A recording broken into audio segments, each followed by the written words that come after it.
Here's our rebuilt Cadillac hood hinges. These are actually from 75, 76 DeVille's, Eldorados, all the way up to 78 Eldorado.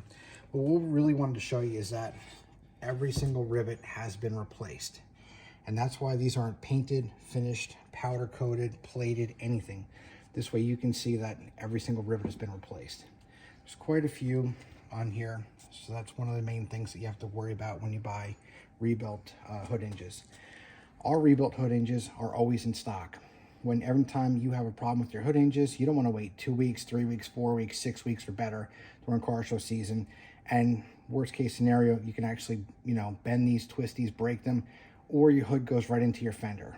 So when you buy ours, buy with confidence. They're here. Everything's been replaced. No oversized rivets.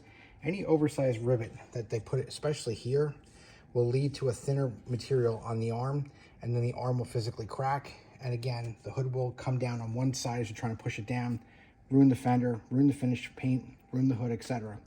So check us out, cjclassiccadillacparts.com, cjautoparts.com.